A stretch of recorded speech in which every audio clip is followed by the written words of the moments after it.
আসসালামু আলাইকুম। কে কোথা থেকে দেখছেন একটু কমেন্টস করুন প্লিজ। লাইক করুন, কমেন্ট করুন।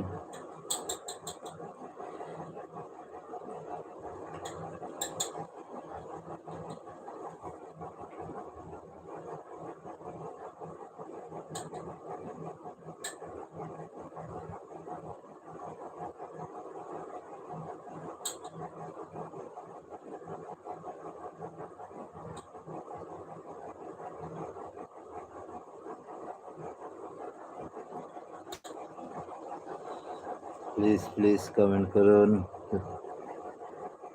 কে কোথা থেকে দেখছেন? আপনাদের এলাকায় পানি উঠেছে কিনা, আপনারা সবাই নিরাপদ আছেন কিনা, সব কিছু এখানে শেয়ার করতে পারেন, জানাতে পারেন।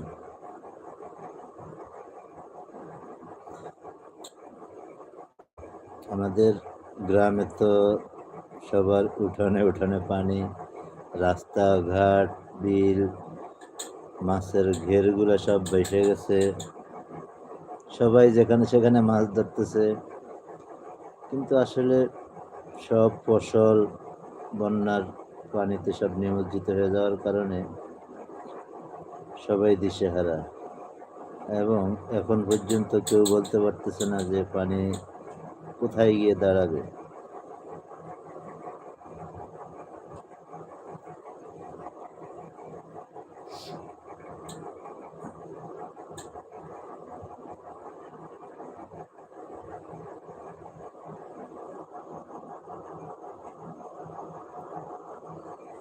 আমরা যেভাবে পারি বন্যার্তদের পাশে গিয়ে দাঁড়াই,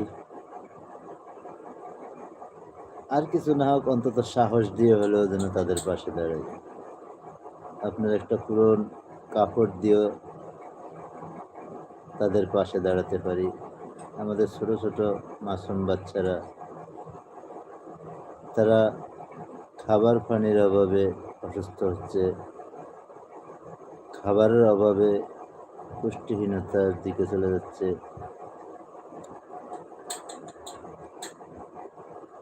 কিন্তু খুশির খবর হলো, ধর্ম, বর্ণ, বয়স ভেদে সবাই কিন্তু এগিয়ে আসছে। এটা এক অনন্য বাংলাদেশ। এই বাংলাদেশের আশায় আমরা বুক বেঁধে থাকি। বিশেষ করে ছাত্ররা, বৈষম্য বিরোধী ছাত্ররা সর্বাত্মকভাবে ঝাঁপিয়ে পড়েছে মানুষের পাশে দাঁড়াতে। আমরা আরও জানি, অনেক বড় পরিসরে জনাব আহমদুল্লাহ সাহেব, তিনিও টনকে টন খাবার নিয়ে, নগদ অর্থ নিয়ে, বিভিন্ন সামগ্রী নিয়ে বন্যার্তদের পাশে দাঁড়িয়েছেন। এবং সবচেয়ে বড় আনন্দের বিষয়, বিভিন্ন বড় বড় কর্পোরেট অফিসগুলো, বিভিন্ন বাহিনীর সদস্যরা, তারা একদিনের তাদের বেতন নিয়ে তাদের পাশে দাঁড়িয়েছে।